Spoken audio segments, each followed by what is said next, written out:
It is the 5th day into April 2024, and this is News Tonight at 8. My name is Patricia Lukoma Mpango, and on sign language we are joined by Mugalu Mohammed to take you through what's making headlines this evening.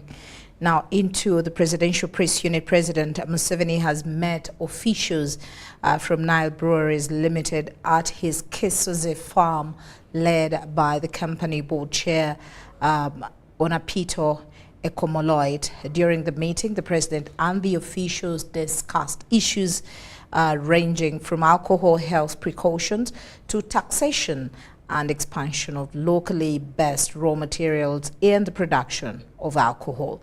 President Museveni underscored the importance of implementing robust health precautions while fostering an environment conducive to economic growth in the brewing industry. Durando, the managing director of Nile Breweries Uganda, reaffirmed their dedication to work closely with the government and sought President Museveni's continuous support in advancing their shared objectives. The officials further expressed their commitment to promoting responsible alcohol consumption and ensuring the well-being of citizens. Also present at the meeting was Mr. Emmanuel Njuchi, the head of the company's legal and corporate affairs, among other officials. Now, the Vice President, Major General Jessica ALUPO, has urged the Muslim community to leverage banking services, including access to the parish development model funds, through the recently launched Salam Bank by President Yoweri Kaguta Museveni. The Vice President commended the Uganda Muslim Supreme Council for their progressive approach, highlighting their dedication to the industry by involving women and youth in the administration of Muslim affairs. Of the Salam Bank in Uganda. Your Eminence, now there is no reason why the Muslim community should not enjoy fully the banking services, including access to parish development model funds for household wealth creation. Muslims from all structures, from all levels, to celebrate the Iftar dinner, to celebrate the unity, also to contribute, to see how to contribute to the development of our people and contribute to the programs of the government. We need Muslims to participate in government programs to fight poverty. As government, we appreciate the Muslim community for sharing your time with us during this special period. We should live by example and encourage all other Ugandans, most especially the employers, to show empathy towards Muslim workers during the period of Ramadan, so that they can fulfill this great pillar of the faith. And in Cabinet, whenever His Excellency is in the chair on Monday during Ramadan, when it is few minutes to 7, he always announces that the Muslims are free to depart and break their fast. So this should be emulated by all education institutions, government institutions, both central government and private sector. We should endeavor to see that divine practices do not stop at the end of this holy month, but continue to prevail as our norms always.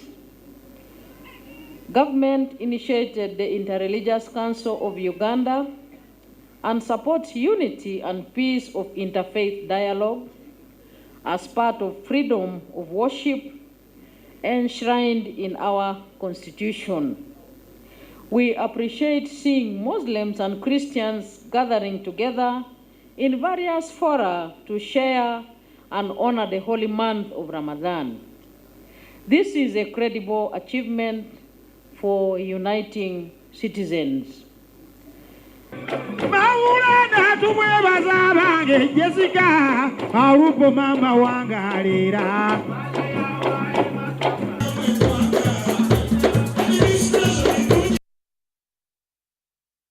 Now let's step into the world of health. Leaders in a Beam district have mobilized their communities to take part in the yellow fever vaccination, which is currently ongoing. The vaccination campaign in a Beam district is being championed by the resident district commissioner, James Shilaku, the district health officer, Solome Tino, and other district leaders, as we hear more from this report.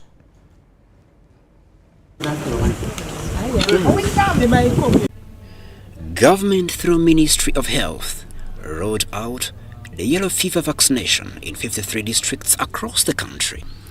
According to the Ministry of Health, this is also intended to boost immunity of persons between 1 year to 60 years.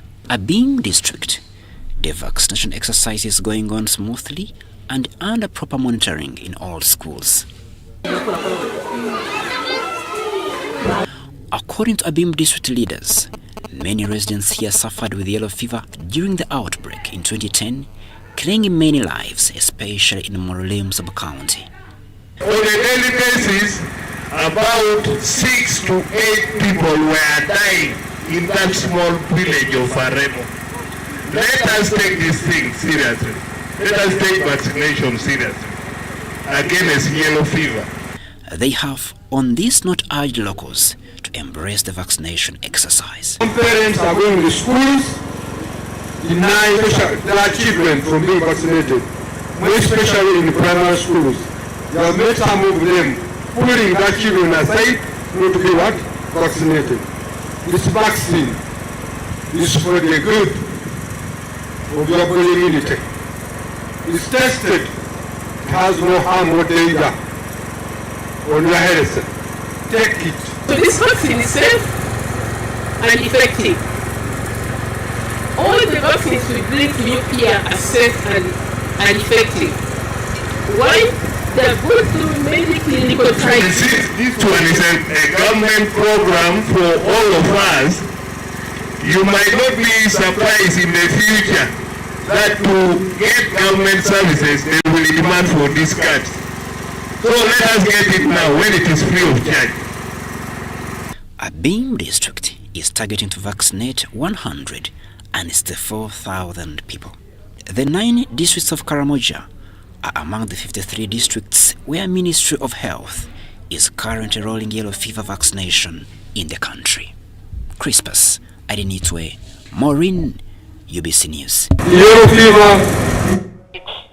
Now, relatedly, the population has been urged to embrace the ongoing mass yellow fever vaccination. The Director of Public Health at the Ministry of Health, Dr. Daniel Chabayinze, describes yellow fever as a life-threatening disease and that there are efforts to eliminate the worldwide disease through these vaccinations.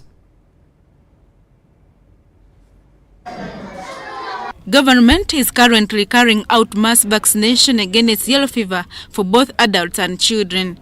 UBC sought an expert explanation about the severity of yellow fever. Of the people who fall sick when they are bitten by that mosquito which has the virus and you fall sick, some people the disease can heal, but about 1 in every 3 people will progress to a severe disease and they will die. So it kills. Survival is very minimal for those proportion of people who get the severe disease if it's not self-limited. Yellow fever is a viral disease transmitted by an infected mosquito and it mostly affects the liver, the reason why it presents with yellowing of the eyes. There are many types of mosquitoes. People are used to the female Anopheles mosquito, which transmits the malaria. But for the one which transmits yellow fever is called Aedes, A-E-D-S, Aedes mosquito. This mosquito is very common in so many forested areas in Uganda. So it's very abundant. It's a matter of somebody getting the infection, or it picks the infection from the wild animals like the chimpanzees, like the monkeys, and then transmit the disease to the human. There is no specific treatment for yellow fever and people who fall sick are given a supportive treatment with vaccination highly recommended. But there is a vaccine which prevents.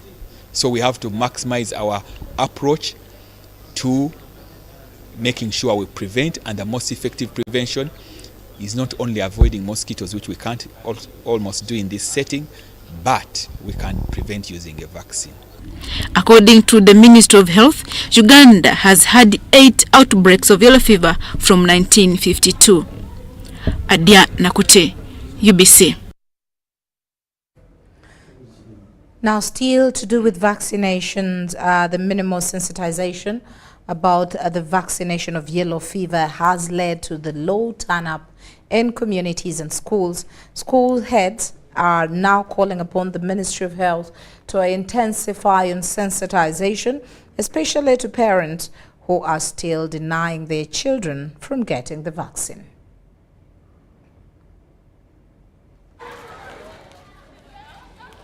Number of parents gave us a go-ahead to vaccinate their children, and in the school we have over the population of 500, and as I speak now, about a quarter of the children have been vaccinated. That is for the parents who have allowed us to do it, because I had to pause the teachers, the class teachers, to call back and find out who to be vaccinated.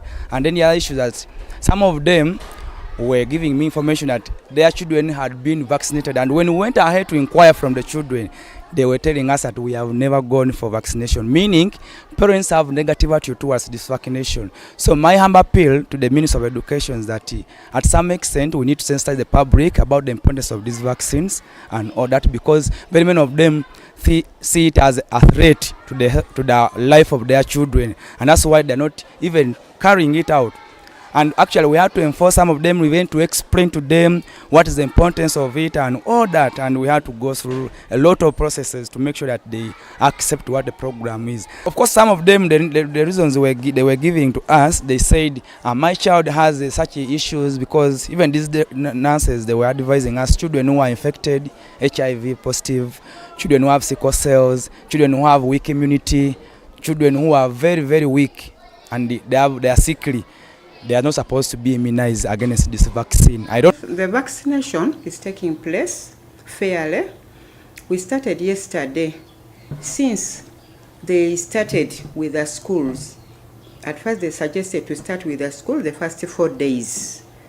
But yesterday, that's when we started immunizing at the facility. It was fair, as the mobilization is not yet done properly. But today we tried to mobilize. The VHTs went out with the Mukalakasa and started mobilizing the people. So at least now they are doing that. They are picking up. Yesterday, as we started, we got 25. But today, at this time, it's now 2 p.m. We are at 50. If they get a good sensitization and mobilization, they will come. Now, the Inspectorate of Government, in partnership with Jubilee Insurance, hosted a meaningful iftar dinner for the Muslim community in Kampala. Deputy IJJ Dr. Patricia Chan underscored the significance of unity and diversity in society. As Ramadan nears its end, the call for peace and harmony resounds deeply among the Muslim faithful. Dr. Patricia Achan Okria, the Deputy Inspector General of Government and patron of the denomination of Fellowship of Uganda, emphasized the role of iftar gatherings in fostering social justice and shared values. That people of different faith live can come together in peace and harmony. So friends, this reminds me of the need for us to continue having this conversation, this dialogue and understanding, even among the different religious communities, emphasizing the common values of compassion, common values of love, service that many faith traditions hold. Sheikh was telling us that during these times when people are fasting, crime is minimal. Representing the Mufti of Uganda, Sheikh Shaban Ramadan Mubaje, Sheikh Abdul Karim Abdallah Katamba, the head of the delegation from the Supreme Council, highlighted the significance of fasting. It is the month where the Holy Quran was revealed, was sent from the heaven to earth to our beloved Prophet Muhammad sallallahu. Ekyo tukitwala nga kikulu nnyo. Era ffe tugamba nti singa guno omwezi tegwalinayo kalungi kalala konna. Only the revolution of the Holy Quran nga kyekyalimu kyokka, guno omwezi gwalibadde gwa bbeeyi okusinga emyezi emirala gyonna. Attendees comprised individuals from various religious backgrounds demonstrating solidarity with their Muslim counterparts. Sudat Kaye, UBC News. Now, Nile Humanitarian Development Agency has donated food packages and iftar meals to people in Kampala and Jinja as a way of extending its generosity. During an iftar dinner held at Old Kampala, Chibuli and Motungo in Kampala, the chairman Issa Kiradira said that the organization is committed to its corporate social responsibility, particularly in providing for the underprivileged during this sacred month of Ramadan. As the holy month of Ramadan draws to a close, various charitable organizations and individuals have stepped forward to support needy Muslim communities. The Nile Humanitarian Development Agency distributed essential food items, including sugar and rice, among others, to Muslim leaders. They have also been providing meals to 15 tents in Kampala and Jinja, serving 300 individuals, both Muslims and non-Muslims, who break their fast daily. At the end of this holy month of Ramadan, we would have had 100,000 people who have participated in celebrating the beauty of iftar by eating together. Witnessing 9,000 packets being distributed all over the country and having 15 iftar, whereby in central in Kampala we are having 9 iftar.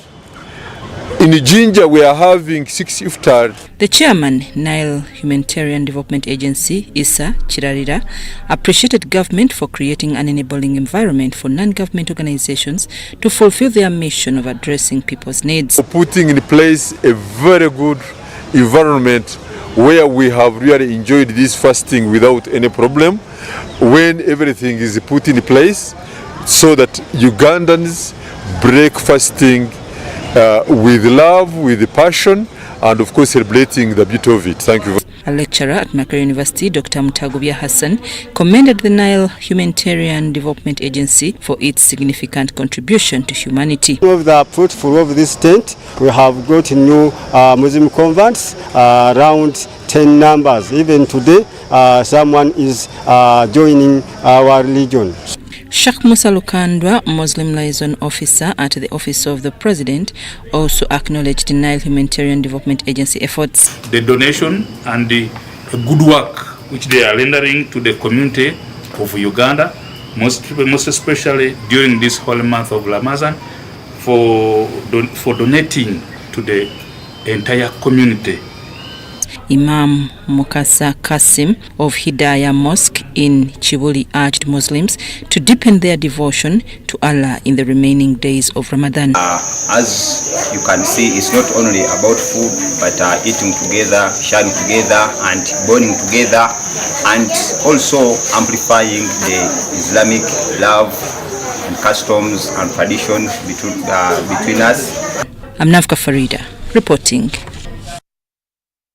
Thank you very much there, Namfuka Farida. Now the objectives of Uganda's support to municipal infrastructural development have been met in Jinja, Kamale and Lugazi areas of Busoga and East Buganda sub-regions. This follows successful construction and upgrading of roads and drainage systems for improved movement of persons and goods as well as the flow of water.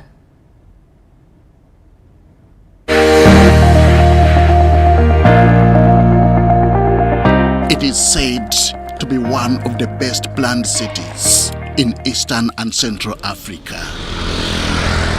Yet, its physical infrastructure had gone to the dogs, whose awakening took a World Bank-funded project dubbed USMID. The upgrading of roads and drainage channels in Jinja has seen the generosity extended to Lugazi and Kamuli municipalities.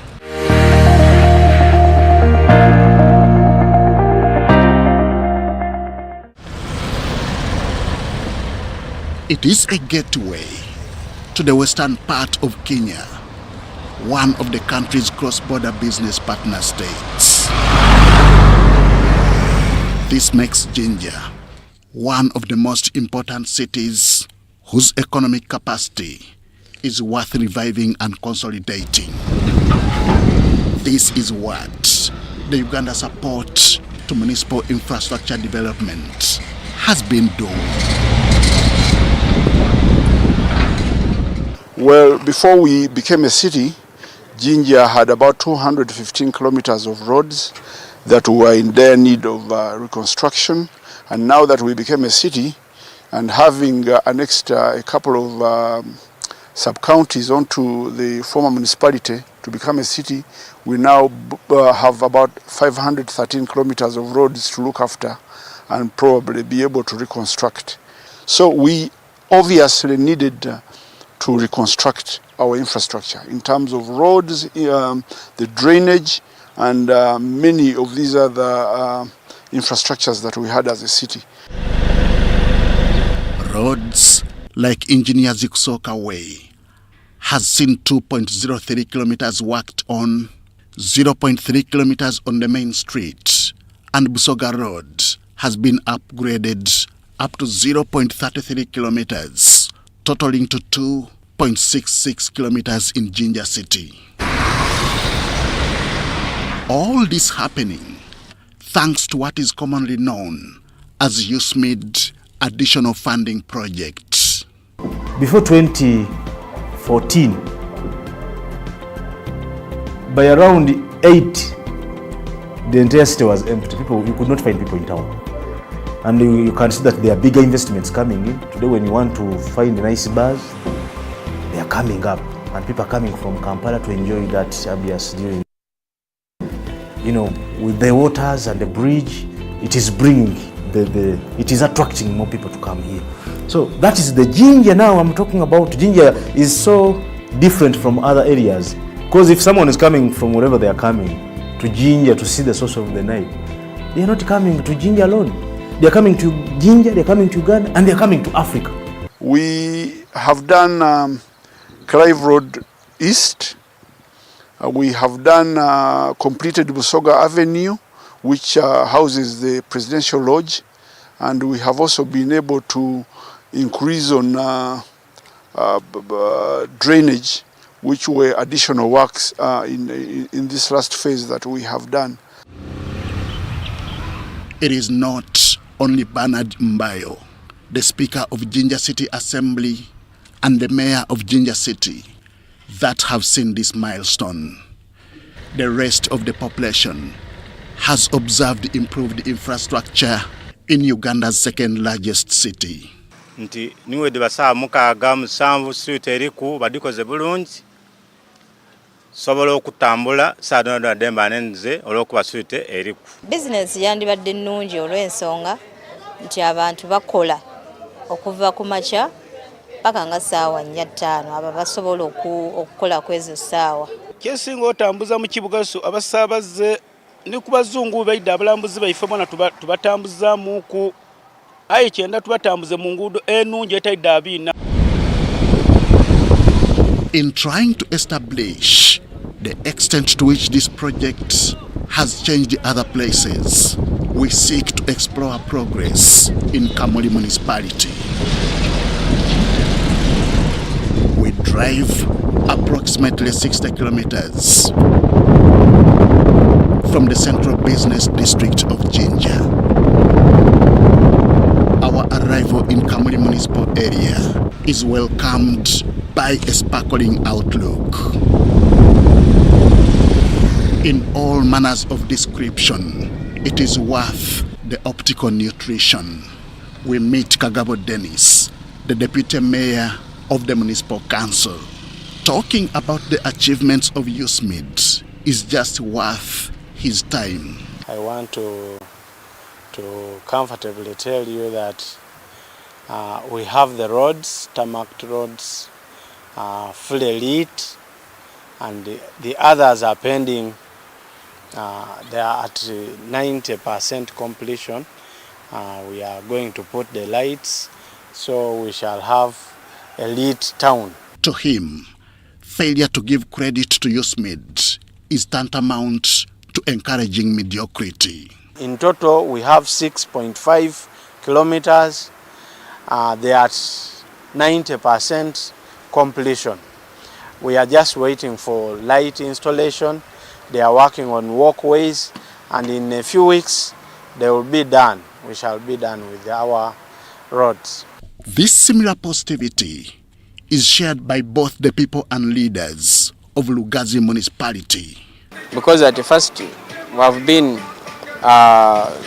working through bad roads, and our people have gotten problem of transporting their goods and their business, whatever. But now, at least, we are seeing some changes. They demand for more, something which cuts across the entire USMID cluster of Ginger. Now we obviously understand that in the next phase, USMID has taken a decision, or Parliament has taken a decision, that we must now focus on the 10 cities that were formulated in 2020 or approved by Parliament in 2020. So that is where we are, and we expect to do 18 kilometers. The people of Kamuli are very much excited about this development. And it is our humble prayer at USMID that as we have applied for the 15 kilometers, we be granted. We do a lot more for the people of Kamuli. These are concerns that government is aware of, hence the quest to have the project additionally funded. Successful bidding will see the next phase run from 2025 to 2030. Henry Okrut, UBC. Thank you very much there, Henry Okrut, for that detailed report. Now, the government of Uganda, through the Ministry of Health, has received the consignment of assorted anti-malaria drugs from the government of the Republic of China that are worth $1.1 million. The anti-malaria drugs consignment is a rapid response to the urgent request by the government of Uganda to address the rising cases of malaria in the country. The 500,000 packs of doses of anti-malaria vaccine from the People's Republic of China to Uganda have been handed over by Zhang Lizhong, the Chinese ambassador to Uganda, and received by Dr. Jane Ruthacheng, the Minister of Health. At national medical stores in Kajansi, Dr. Jane Ruthacheng noted that Uganda is still registering high burden of malaria of about 5.6% due to climatic conditions. She said about 500,000 cases of malaria deaths are registered annually. Uganda is the third highest contributor of malaria globally, following Nigeria and the DRC in that order.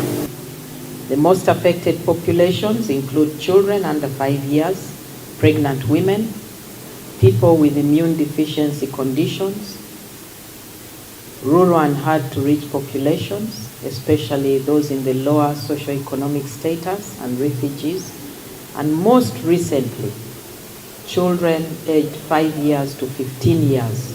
The donated anti-malaria drugs assortment will be distributed in 4 malaria high-risk districts. We ensure that drugs coming to Uganda are of very good quality. And my team from NDA has been visiting Chinese factories, and I can tell everybody that Chinese drugs work. Journalists condemn anybody who goes and steals or supplies our drugs through the wrong channels, because that's a killer. The Chinese ambassador to Uganda says the donation is an implementation of the medical and health program among the 9 programs initiated by the Chinese president. Raising $1.1 million was delivered to Uganda.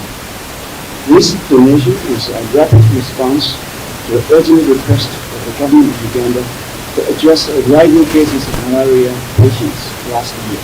I would like here only to commit that as malaria program, this consignment, we are going to use it very well, report it, and account for them very strictly. The People's Republic of China committed to support Uganda in digitalization of health infrastructure and establishment of a platform for connecting data among hospitals.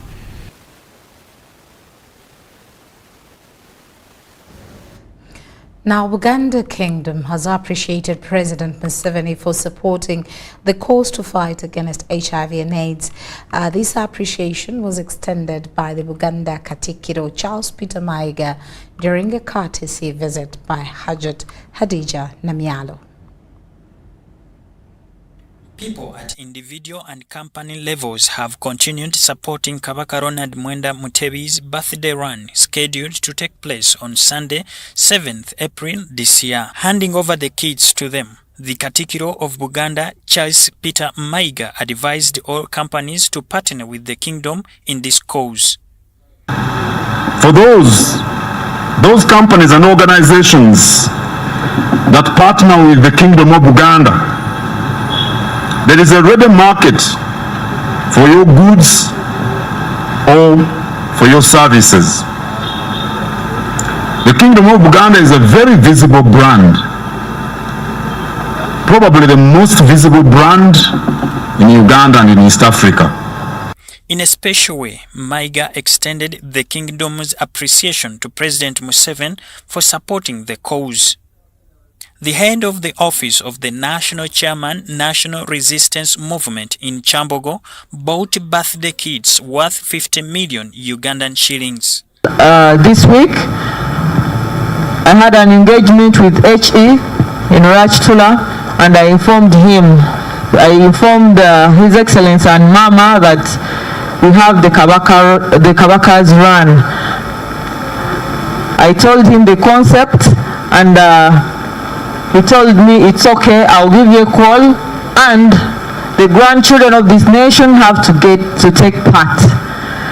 Other individuals and companies that have bought kits include Supreme Mufti Muhammad Galabuzi, Uganda Bati, and Umeme, among others. Health is one of the areas that we work with as an institution, and we felt that it's really critical to come through and be part of this. It's an initiative which is reaching out with a voice to every Ugandan to be responsive about what's happening in the country, the insurgence of HIV, which we have had for a very long time. We feel that being part of this, we are contributing, giving back to the community that really supports us in our business. We're very pleased to be a part of the Kabaka's celebrations, and this year he committed that we will work together to fight the spread of HIV in Uganda, and we as Umeme, we're very pleased to be here. This year's Kabaka's Birthday Run is going to take place under the theme Men Against HIV/AIDS to Save a Girl Child. Nahoho Rashid Matselele and Andrew Sebila reporting for UBC TV. All those that will participate in the Kabaka's Birthday Run on Sunday, 7th April 2024, have been advised to adhere to security measures for the safety of everyone. During our security media briefing, Kampala Metropolitan Deputy Police Spokesperson Luke Owoyesijere, together with Traffic Police Commander Kampala Godwin Adenitwe, highlighted the measures put in place, including road diversions. Collaboration with sister security agencies is fully prepared to oversee the upcoming Kampala Birthday Run scheduled on the 7th April at Rwanda Playgrounds.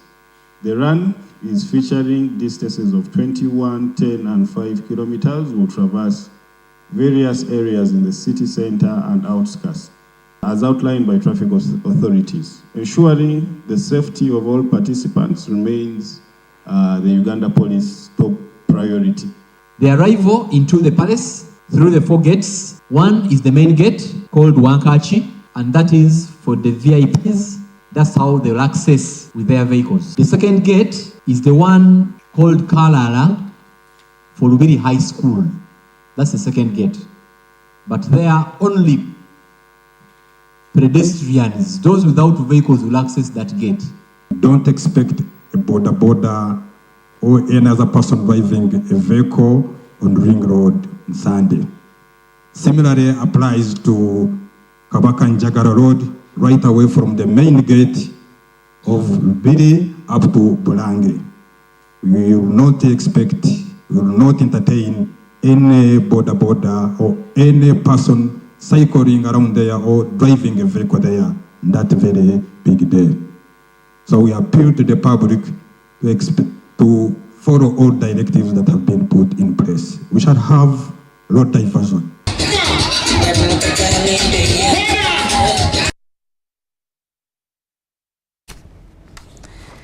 Now, still as we continue to dissect the Kampala Run, and we step a little bit further away from that, and then we enter into the Rwandan High Commission.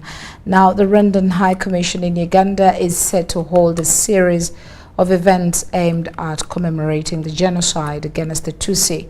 Addressing the press in Kampala, Rwanda's High Commissioner to Uganda, His Excellency Joseph Rutabana, highlighted that this year's event will be an opportune time for Rwandans to face the past and prevent intergenerational transmission of the traumas through dialogue and remembrance. It's now 30 years since the horrendous killings of the Tutsi in Rwanda. A bloodbath that saw over 1 million people lose their lives as a result of hateful propaganda. Over the years, Rwanda has witnessed many reconciliation initiatives aimed at healing the bad past.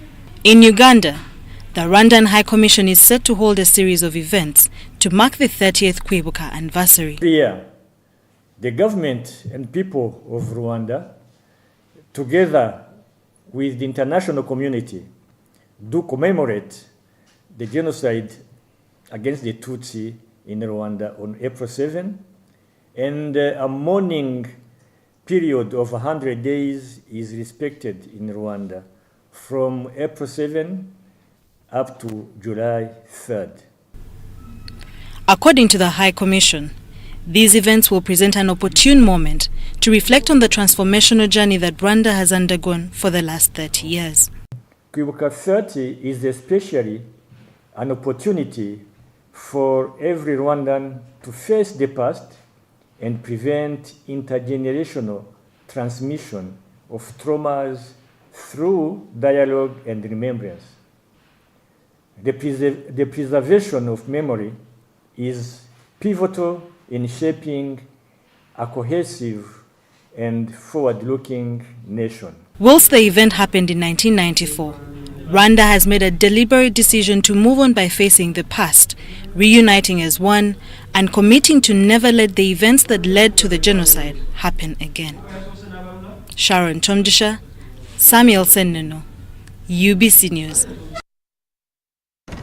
Now, Sorority-based human rights lawyer Joshua Okello, who filed a lawsuit against Attorney General, is determined to defend his position amidst ongoing accusations against Speaker of Parliament Anita Among.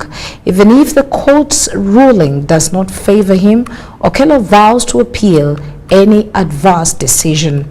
He asserts that the legal battle aims to safeguard the integrity of the Speaker's office and uphold the principles of accountability and transparency. The recent accusations stemming from excessive expenditure by Parliament have raised public concerns about corruption and extravagant spending. Questions about how we use or even misuse the people's taxpayer money. We are taking oversight role on other institutions and arms of government. But when it comes to us, we want to hide it under carpet. Honorable members, I will never, and I'm saying never, give you an answer on hearsay. In response, Joshua Okello, a Sorority-based human rights lawyer, has taken the Attorney General to court in an effort to halt these allegations. I want the Attorney General, since he's directly responsible for the acts of his servants, or those ones who fall under him, or since he's directly the legal representative of the government, I want him to play his part. Like, for instance, in this matter, I expected him to go to Parliament and write a statement pertaining that, but he never did that. Okello's determination to appeal, even as he alleges that the court may rule against him, underscores his commitment to seeking justice and upholding the principles of accountability and transparency. I can make an appeal if it doesn't rule out in my favor. Yes, because my interest here is to see that sanity comes in. If it doesn't, I can make an appeal, and trust me, I will keep on appealing till even when we reach heaven, till when we reach a point where I can know that I've at least acquired what I wanted to see as far as the legal action is concerned.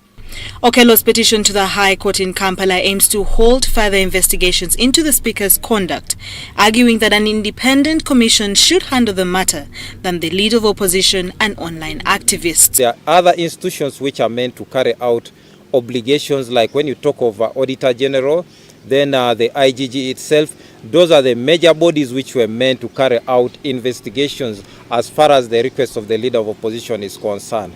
But surprisingly, instead of involving those institutions, they still went on making accusations, doing things in a kangaroo way, which is not proper. The controversy surrounding the Uganda Parliament exhibition on social media has thrust the Speaker's office into the spotlight, and Okello's legal challenge seeks to address these allegations while safeguarding the institution's reputation. I'm not protecting an individual in this matter, but I'm protecting the office of the Speaker of Parliament of Uganda for the current generation and the next generation. Now, my concern here is, whenever there is an issue concerning that position, let proper diligence be carried out, not just doing things in a kangaroo way. Okello's commitment to justice and transparency underscores the critical role that legal professionals play in upholding democratic values and ensuring public trust in governance. Joseph Oko compiled this report. Fred! Osmosis. Freddy! Fred Dollar! My boss, CEO Inojo, the general of generals, the conqueror of conquerors, the first and the final, the sky above the skies, the promised land, the terms and the conditions, the international king crocodile, the source of the Nile. I don't have money today. Just take a polite loan of 200k to stock my shop. The signs and symptoms of success. The bank commander, not the bank teller. Why hassle for a loan when you've got MTN Momo? We're sorting it. Use the Momo app or dial *165*5# for all quick loans. Choose from the different loan options from our partners and get one that works for you. Together, we're unstoppable. Have you packed more of it Harbour jelly and Harbour soap? Yes, we packed. It will protect your skin from skin rashes. Movit pack. It is a new improved Movit Harbour jelly, so soft and smooth. It is a Movit Harbour jelly. Tell me, kids, the scent. Any irritations? No more rashes and irritations. Movit Harbour Jelly and Harbour Soap is rich in natural herbs for a smooth and glowing skin. Movit all day confidence. Hi Fifi, how are you? I'm fine. Baby, whenever I eat chips and chicken, I feel stomachache, joint pain and body weakness. My dear, go to MX Nutrition Center and learn the best food for your body. And get treatment according to your blood group. Are you sure? Yes. By the way, do you know your blood group? genotype, and how much you need to exercise? Come to Timex Nutrition Center for professional advice on how to manage your health and immune boosting. At Timex, we treat diseases like diabetes, arthritis, ulcers, obesity, pressure, and many more. For details, find us at our headquarters in Kampala on Nasa Road, Conrad Plaza, 2nd floor. We also have a branch in Barara, or call us on 0758 819952 or 0778 288361. Timex, be your own doctor.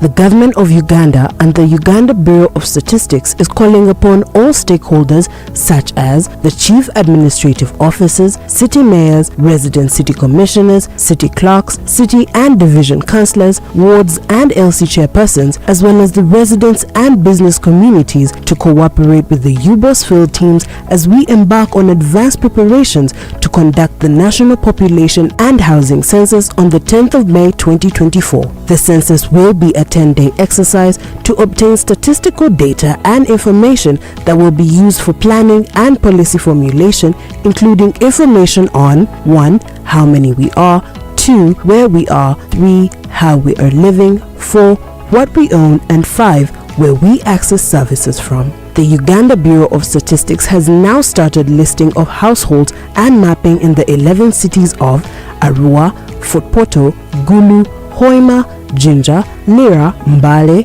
Masaka, Mbarara, Soroti, and in the Greater Kampala comprising of Kampala, Wakiso, and Mukono districts. For more information, please call 0755 342 128 or 0773 342 128.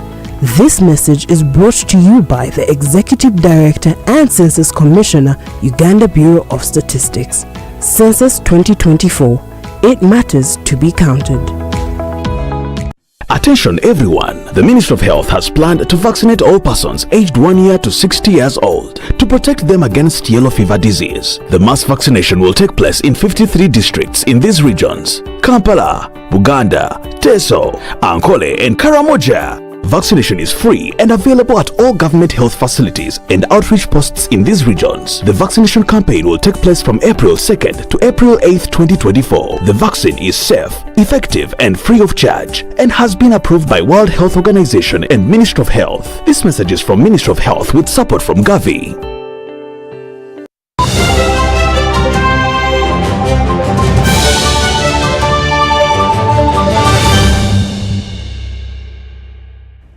Welcome back and into the world of business. Addressing critical areas like more technology use, capital, production of demand-driven products and standards compliance have been emphasized as those that will embolden our access to the African continental free trade area. This was revealed at the National Capacity Building Workshop for SMEs on export readiness. You work hard to establish a market, but then where do you get the products to sell? Despite Uganda exporting 60% of its products within Africa, fluctuations and inconsistencies in trade volumes continue to impede our capacity to meet market demands.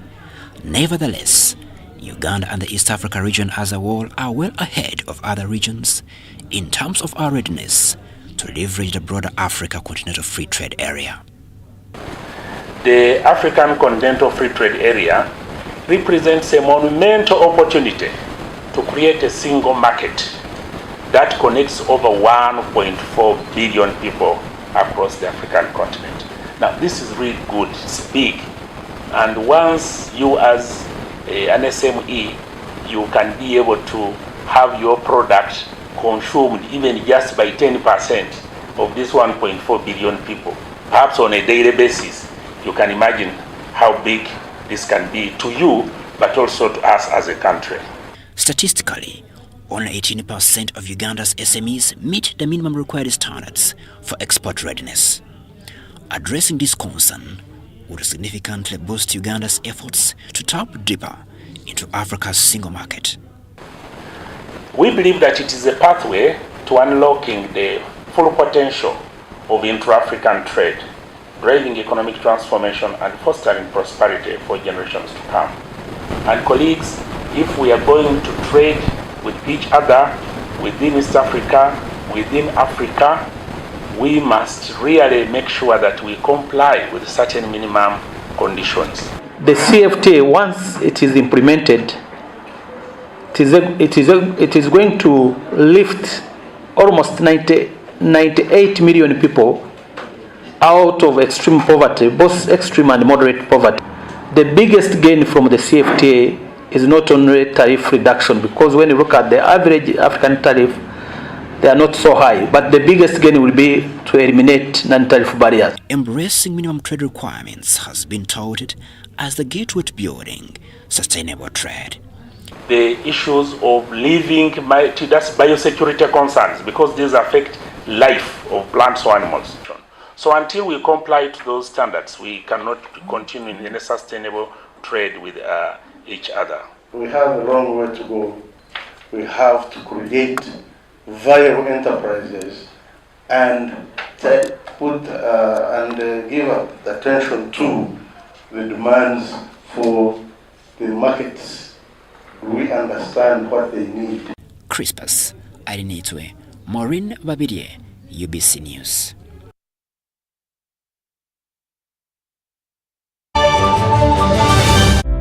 Ebiseera by'okuzaayo abaana mu masomero tebiteekwa kukaluubiriza n'akatono. Eno kusimba nnyiriri mpanvu kano kalipagano ka bidduka. Simanya kuzunga na banka siripsi. Kati osobola okusasula school fees z'omwana wo ate n'okola n'ebirala ntoko ku ssimu ye ey'omu ngalo. Ekikola kyangu nnyo. Nyiga bunyizi *855*8 ogoberera ebikulagiriddwa oba okozese app ya MTN Momo. Ate kati okola ki olwaleero? MTN Mobile Money Uganda Limited erungamizibwa banka enkulu ya Uganda. Are you planning or in the process of traveling abroad for work? Using irregular channels to find and travel for work abroad often seems cheaper and faster, but you risk being trafficked, mistreated, or forced to do work you did not agree to. Using proper channels is safer, offers more protection, and better access to support services when problems arise. Do not be deceived. Choose the proper channels. Always verify all information before traveling abroad for work by contacting the Ministry of Gender, Labour and Social Development, your local district labour office or DSOS office. You can also visit EEMIS website on eemis.mglsd.go.ug. This message is brought to you by the International Labour Organization with support from the Government of Switzerland.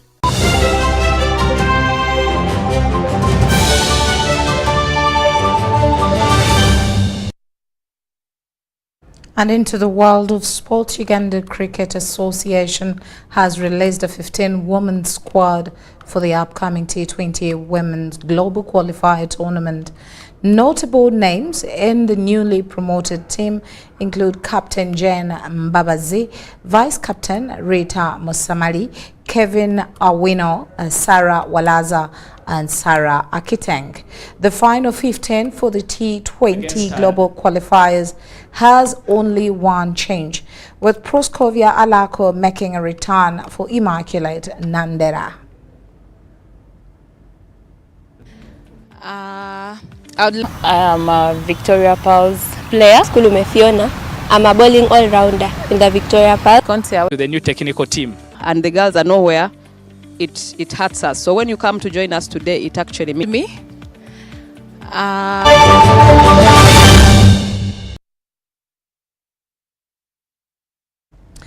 Well, that's all we had time for. Thank you so much for choosing us and allowing us into your space. My name is Patricia Lukoma Mpango. Mugalu Mohammed has been with us on sign language. And of course, Molen Kenyana is waiting to present the weather forecast. Well, good evening. It is time now to look into the weather report for tonight. My name is Molen Kenyana. Now, we have had rains across several places within the country today, and that is as we get into the first major rainy season here in the country. That is the March to May first rainy season. Looking at our Saturday analysis for tonight, we have those moist northeasterly winds that are coming in towards the country. At the same time, we also have local effect and also coupled with the position of the rain belt that is aligned over most places within the country. A combination of that is what is keeping us with mostly wet weather activities for most areas. Tomorrow in the morning, we will be starting off with rains across the Lake Victoria Basin and parts of Central. Similar weather is forecast, that is for the western part of the country. We're also likely to have those rains start off for the eastern part of Lake Victoria Basin, but much of eastern Uganda will start off with sunny intervals. The northern part of the country will likely to have a mix of clouds and sunshine. That will be across the Karamoja region and northern Uganda, central northern Uganda, but the Choga region will have rainy conditions. As we head into the afternoon, we're likely to have those rains maintained for the Lake Victoria Basin as well as parts of Central. We'll have a maximum of 28 that will be across Nakasongola, and the nation's capital, Kampala, we do expect temperatures at 27 degrees. Looking at the western half of the country, we'll have mostly rainy conditions also continuing over the area with mostly upper 20s as daytime highs. Looking at the eastern part of the country, we're also likely to have rains continue for the area. We're having Soroti at 30 degrees, quite warm weather over there. And crossing over onto the north, we'll have rains dominating for most of the areas. We'll have temperatures also going for 30, quite warm weather over there. And some of the cities that we have for you across the world, we are forecasting rainy conditions for Nairobi, quite chilly weather forecast over Nairobi at 25 degrees centigrade, sunny intervals for London, and a sunny day is forecast for Cairo as well as Dubai. Dubai will be at a warm 30 degrees. That brings us to the end of tonight's weather report. Thank you so much for joining us. My name is Molin Kenyana. Wishing you a good night.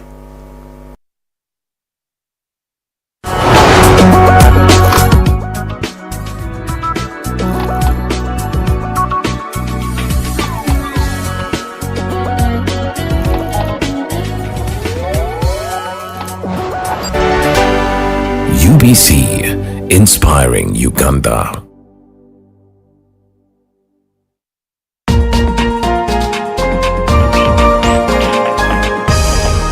This week on UBC.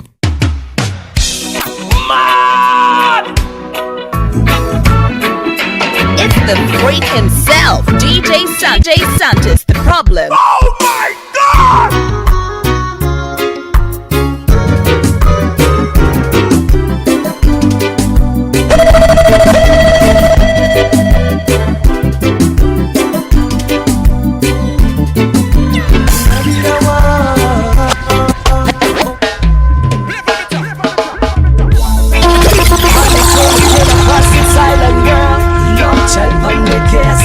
So run back to the studio, Chimney Records.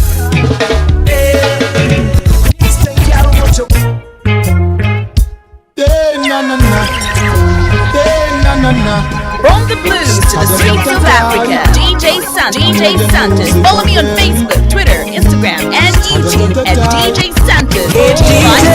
Can you play that song? Set the mood for me. Hallelujah, let's go!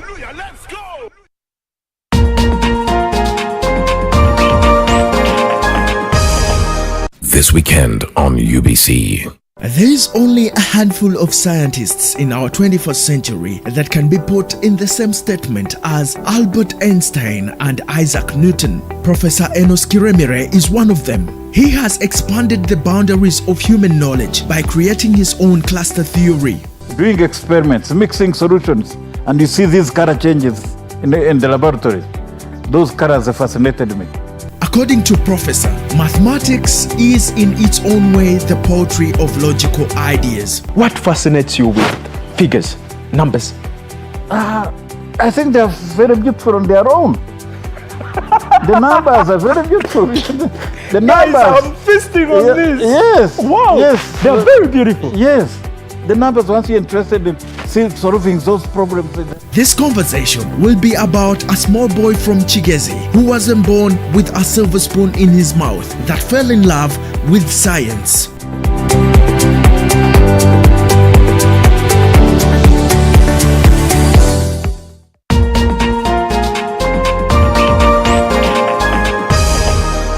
Program My School, a great students program and your answer to education perspective, giving you reason as to why you should pay school fees for your child's education with items like students' talents, thoughts, adventures and skills showcased, leadership skills and all other activities plus concerns in various schools in your locations. Remember that our children are our future generation. Don't miss Program My School. UBC is the national public broadcaster. We educate, inform, entertain, and inspire our audiences. You can watch us on free-to-air channel 001, DSTV channel 282, GoTV channel 371, Star Times channel 201, Zuku TV channel 20, and Azam TV channel 350. Even when your subscription expires, you can still watch UBC for free on your pay TV platforms.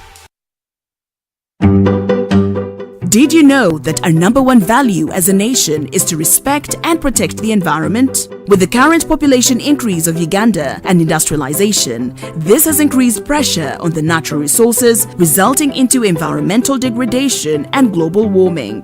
Developing countries like Uganda could face 80% of the global climate change effects by the year 2030 if no action is taken. Join us here on UBC TV Inspiring Uganda on our Eco Plus program, where we bring you an in-depth analysis of issues that are disastrous to our environment every Wednesday at 7:30 p.m. only on your loved station, the National Broadcaster.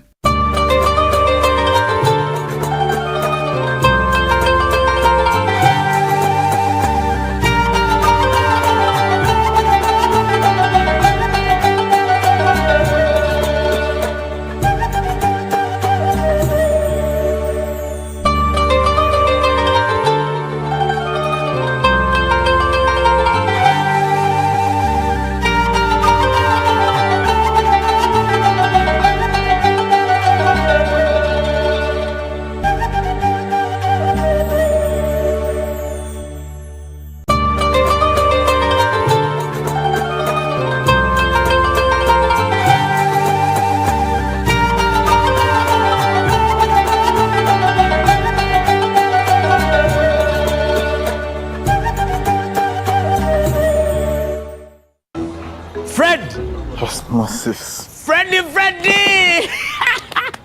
Fred Dollar, my boss, CEO Inojo, the general of generals, the conqueror of conquerors, the first and the final, the sky above the skies, the promised land, the terms and the conditions, the international king crocodile, the source of the Osmosis. the Nile.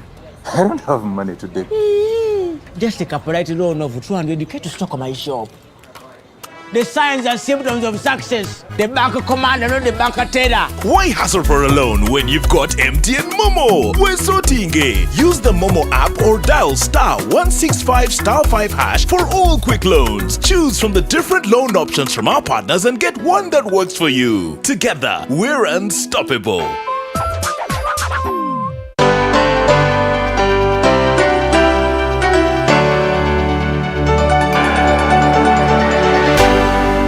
UBC, Inspiring Uganda.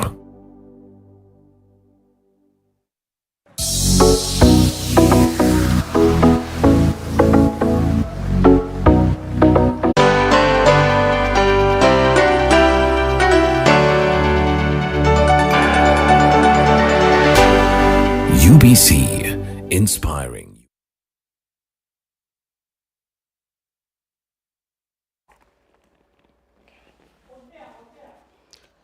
Hello Uganda, most welcome to this edition of UBC Inspiring Uganda. Ampaire Amonotega is my name. I welcome you, especially for being part of us. Thank you for making UBC your most favorite TV station. From the morning, 6, we are always here, 6 a.m. with Good Morning Uganda, later Good Morning Uganda Extra, and so many other programs do follow. And now we join you tonight with another important edition of UBC Inspiring Uganda. We have a big privilege and honor to have